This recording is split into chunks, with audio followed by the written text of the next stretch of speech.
За хөөх өдөр сувгата тавтаа морил 2025 оны 8 сарын 31-ний орой мэндийг хүргэе. Өнөөдөр та бүхэндээ ямар домог ярьж өгөх вэ гэхээр Монголын хамгийн өндөр цэг буюу Алтай таван богдуулын тухай сонирхолтой домгууд мөн хачир мэдээнүүдийг ярьж өгөхөөр бэлдсэн байгаа. Манай сувгийн гол зорилго маань би ийм домог олж сонслоо гэсэн ерөнхийдөө өөрийн олж сурж мэдсэн домгоо бусдтай хуваалцаж байгаа ийм зорилготой сувг шүү. Тэрийг та бүхэн маань зөвөр ойлгоорой. Ингээд бүгдээрээ домогтой орцгоё. Өндрөөс нь Тэнгэрийн хаяа нүдэнд багтаж мөсөн цагаан ориглоос нь мөнх хүйтэн салхи сэгэрэн боосон Алтай их нурууны баруун захад Тэнгэрийг тулсан мэт сүрлэг ориглоод нэгдэн сүндрэлсэн байдаг нь Монголын хамгийн өндөр цэгийг тээж яваа Алтай таван богдуул юм аа. Эхлээд нэрнээс нь эхлэе бүгдээрээ. Алтай гэдэг нь ерөнхийдөө өргөн удам Алтай нурууны баруун хойд хэсгийг зааж байгаа. Таван гэдэг нь болохоор уулын бүсэд багтдаг 5 зэрэгцээ өндөр ориглыг хэлж байгаа гэсэн. Тэдгээр нь бол бүгд 4000 метрээс дээшээ өндөртөө оршдог цаст ориглоод тийм ээ. Богд гэдэг нь монгол хэлэнд болохоор ариун дээд эрхэм шүтэн болсон гэсэн утгатай үг юм байна. Уул усны нэрэнд болохоор ариун уул сахиуст оргил гэсэн санааг илэрхийлдэг юм байна. Тэгэхээр ерөнхийдөө бол Алтай таван богд гэдэг нь газар зүйгээр 5 өндөр ориглыг заахын зэрэгцээ ардын уламжлалт шүтлэгээр 5 сахиус 5 ивэлт бол гэсэн давхар утгыг бас агуулдаг гэж үздэг юм байна. Домог нь болохоор эрт цагт Алтай хэмээх уулын эзэн хаан 10 хүүтэй байжээ. Тэдний 5 баг хүүн нэг явхаараа гэрийн бараа эргэн хардаггүй алга болдог байж. Ингээд Алтай хаан том хүү тайширтай хандан чи хідэн дүүгээ тандаж ирээ сураг тасраад нилээд одлаа гэж гин. Тэгээд тайшир хаан хээрээр нэг явж дүү нарынхаа мөрийг мөшгөн очтол хангаан нуруунд очоод хангаа хааны 5 сайхан охинтой учирч хагцад салшгүй хансан суусан байжээ. Энэ тухайгаа эцэгтэй дуулгахад Алтай хаан илч илгээж хангаа хаанд ийм хэлүүлж: "Урд нь чи их охин завхнаа манай том хүү тайширт өгч бид худ ураг болсон билээ. Одоо харин 5 охин чинь 5 хүүтэй минь учирч салшгүй яваат бол чи тэднийг надад өгөөч. Харин би 5 хүүгээ чамд өгье" гэж гин. Тэгэхээр нөгөө Алтай хаан болохоор чи 5 охиноо надад өгөөч, би 5 хүүгээ чамд өгье гэж дайлгсан байна те. Гэтэл харин хангаа хаан хариу өгүүлрэн 5 охиноо танд өгөхгүй, 5 хүүхчинч би авахгүй. Учир нь тэд дассан газар ижилдсэн хантайгаа байг. Тэр нутагт нь 5 сайхан айл болгоё гэж гин. Энэ үгийг сонсоод Алтай хаан ихэд баярлан хишиг тарааж 5 сайхан хүүгийнхээ нэгэр их хорим нарыг хийжээ. Тийхүү 5 хүү нь их говийг түшиж игнээ зэрэгцэн сүндэрлэх их богд, баг богд, арцад 3 богд, говь 3 сайхан баа цагааны нурууд болсон гэдэг. Харин 5 охин нь цэнгэг урсгалтай байдрыг туй таац онг агуйт гол болж урссаар тэндээс мэлтэлцсэн 5 нуур бүрджээ. Тэр нь бөөн цагаан, орог, таацын цагаан, хаяа, улаан хэмээх 5 нуур юмсанжээ гэсэн байна. Тэгэхээр энэ домогт болохоор хангаа хаан, Алтай хаан хоёр бол ингээд худ ургууд бололцсон. Тэгээд ингээд нөгөө 5 сайхан хүүн болохоор ижилдэн дассан тэр нутагтаа ингээд их богд, баг богд тий арцад 3 богд гэдэг ингээд 5 сайхан уул болсон бол нөгөө охтууд нь болохоор нуурууд болсон байна тийм ээ. 5 нуур болоод тэгээд дараад нь ингээд бөөн цагаан, орог, таацын цагаан гэдэг ингээд бас ингээд 5 нуур ингээд үүсгэсэн юм байна гэж би ойлголоо. Домог нь бол маш сонирхолтой санагдлаа надаа. Саяны ярьж өгсөн домог болохоор яг энэ Алтай таван богдуулын яг голлох юм домог юм байна.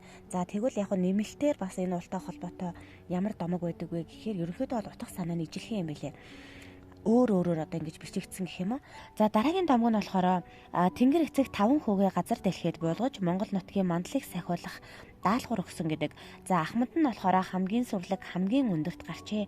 Тэр бол өнөөгийн хүйтний оргил. 4374 метрийн өндөрт Тэнгэрийг тулсан цасан хаамт сүрлэг юм бол байдгаа гэсэн байна. Тэр уулыг түшиж 4 дүү нь бол зэрэгцэн сүндэрлэжээ. Тэр 4 дүүг нь болохоор наран, од, буряд, үлгий хэмээх ориглоод тэгээд Тэнгэр эцэг нь болохоор та тав ингээд эвтэй наримталтай байх юм бол Монгол илүү хүчрхэг орших болно гэж Тэнгэр эцэг нь загсан гэдэг. Наран, од, үлгий гэдэг ийм ориглоод гэж хэлэхээр таад гайхсан уу? Би бас эхлээд айгүй гайхсан. Тэгсэн чинь ерөнхийдөө миний ойлгосноор казак урайхачууд болохоор энэ 5 ориглыг 5 сахиуст уул хэмээн хүндэтгэж тэгээд хүйтний оргил, наран оргил, од оргил, үлгий оргил гэж ингэж нэрлэдэг юм байна гэж би ойлгосон. Тэгээд энэ казак урийнханчуудын үзлэгээр болохоор одоо хүйтний оргил нь болохоор хүч чадлын сахиус гэж үздэг. Энэ нь болохоор 4374 метрийн өнөрт оршдог. За дараагийнх нь болохоор наран оргил нь болохоор амьдрал үржил шимийн сахиус одоо гэж үздэг юм байна. Энэ нь болохоор бидний мэдхээр бол нөгөө найрамдал оргил нь гэсэн үг. 4192 метрийн өнөрт оршдог юм байна. За дараагийнх нь од оргил нь болохоор аз жаргал сайн цагийн сахиус гэж бас одоо бэлгшээдэг. Энэ од оргил болохоор 4068 метрийн өнөрт оршдог. За бидний мэдхээр бол бүргэд одоо оргил гэсэн үг. За дараагийнх нь болохоор буряд оргил гэдэг байгаа байхгүй. Энэ болохоор эд баялаг мал сүргийн сахиус гэсэн. Бидний мэдхээр бол нөгөө малчин оргил гинэ. 4051 метрийн өндөрт оршдог. За өлгийн оргил нь болохоор үр хүүхдийн сахиус гэж үздэг юм байна. Энэ нь болохоор одоо биднэрийнхаар бол наран оргил. Энэ 4050 метрийн өндөрт оршдог юм байна. Хоёр домог нь бол ерөнхийдөө 5 хүү байсан гэдэг ингээд эзэн хаан, уул усны хаан гэдэг ерөнхийдөө бол домогуд ерөнхийдөө бол төстэй байгааз. За тэгвэл яг геологийн хувьд Алтай таван богд маань яг хизээ үүссэн юм бэ гэдэг нь бас сонирхолтой байгааз. Геологийн хувьд болохоор Алтай нуруу нь ойролцоогоор за 300-аас 400 сая жилийн өмнө үүссэн гэж үздэг юм байна. За энэ үед болохоор яг их газрын одоо цардсад их газар одоо ингээд хөлдөж уул үүсэх үйл явц бол идэвхтэй явагдчихсэн үе юм байна. За Алтай нурууны үндсэн чулуулгууд нь бол боржин, занар, шохон чулуу, галт уулын гаралтай ийм чулуулга байдаг юм байна. За оргилуудын өнөөгийн хэлбэр нь болохоор за түрүү ярьсан ш нөгөө хүйтний оргил, одоо найрамдал оргил, малчин оргил гэдэг. За энэ оргилуудын өнөөгийн хэлбэр нь болохоор 66 сая жилийн өмнөөс уулс дахин өргөгдөж хэлбэрээ өөрчилсөн гэсэн үг. Өнөөгийн хэлбэр нь болохоор ерөнхийдөө 66 сая жилийн өмнөөс үүссэн гэж ойлгож болох юм байна. Ойролцоогоор 10-аас 12 мянган жилийн өмнө одоо Алтай таван богдын мөсөн голууд тогтсон. За Алтай таван богдод бол мөсөн голууд байдаг штеп. За тэр голууд болохоор 10-аас 12 мянган жилийн өмнө үүссэн гэж үздэг юм байна. За тэгвэл одоо ингээд Алтай таван богдыг нэгэнт ярьчихсан юм чинь бүгдээ заавал нөгөө мөсөн голыг ярихгүй бол болохгүй штеп. Алтайн өрөөмөц сүрлэг улсын оройд өнөд мөнх цасан ордон бий. Энэ бол хүн төрөлхтний нүдэнд цагаан сууд мэд гялалцах Фотоны, Александрийн болон олон жижиг мөсөн голууд билээ гэсэн байна. За тэгвэл яг энэ голууд яагаад үүссэн бэ гэдэг талаарх домог нь болохоор за түрүү нөгөө Алтай хаан 5 хүүтэй байсан тухай домог өгүүлсэн шүү дээ. Яг тэрнтэй холбоотой гэсэн үг. Алтай хааны маань хүүнэр нь уул болон хувирч тэдний цээжнээс цагаан цас мөнгөн ус шиг ариун мөр буужээ. Тэр мөр бол өнөөгийн мөсөн голуудаж ардын ярианд эд бол Алтай хааны үрсийн ам тасралгүй урсах амин сүүмөр гэж хэлдэг юм байна. За тиймээс нутгийнхаа мөсөн голд ойртохдоо бас чимээгүй явах ариун хүндэтгэл үзүүлэх юм боломжлолтой гэсэн байна. Орон нутгийн домогт өгүүлснээр энэ мөсөн гол нь эрт цагийн авраг загсны сүүлнээс урсан гарсан гинэ. Уулын сахиус түүнийг хадгалан дарж мөс болон хувиргасан тул энэ мөсөн гол хизээж тасалдахгүй урсна хэмээн итгэдгээ гэсэн байна. За шинжлэх ухааны баримтаар бол за Ботаны мөсөн гол нь болохоор Монголын хамгийн том мөсөн голоо. Ойролцоогоор 19 км урт, 2-оос 3 км өргөн. За тэгээд одоо судлаач нөгөө Ботаны нэрээр нэрлэгдсэн юм байна. За ерөнхийдөө Монголд бол нийтдээ 30 гаруй том жижиг мөсөн гол бүртгэгдсэн байдаг юм байна.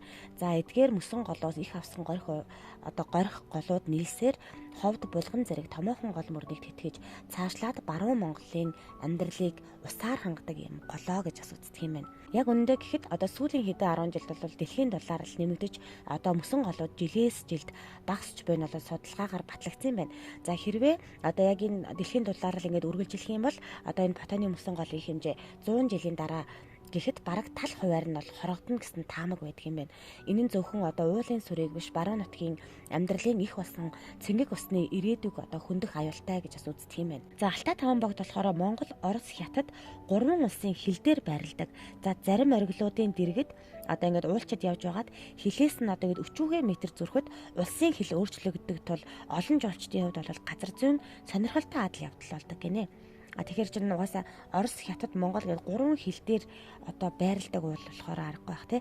За ингээд өнөөдрийн дугаараараа та бүхэндээ Монголын хамгийн өндөр цэг болох Алтай таван богдуулын тухай домгууд болон за сонирхолтой мэдээллүүдийг за мөн одоо мөсөн голын талаар бас та хэдтэй хуваалцлаа. Тэгэхээр та бүхэн маань бас яг энэ Алтай таван богдын тухай өөр домог мэддэг бол бас бидэнд хуваалцаарай. Өөр сонирхолтой мэдээлэл бас бидэнд үлдээгээрэй. За манай сувг болохоор дөнгөж одоо ингээд нэгдээд цөөхөн хэдэн домог оруулж байгаа ийм сувг болохоор та хэд маань бас манай сувгийг дэмжиж өгөөрэй гэж та хэдээсээ хүсье. За тэгээ энэ мэтчлэг илүү олон сонирхолтой домог сонсохыг хүсвэл манай хөөрхөн өдөр сувгт нэгдээрэй. Өнөөдрийн дугаартай хамт байсан та та бүхэндээ баярлалаа. Дараагийн дугаараар иргэ уулзлаа. Түр баярлалаа.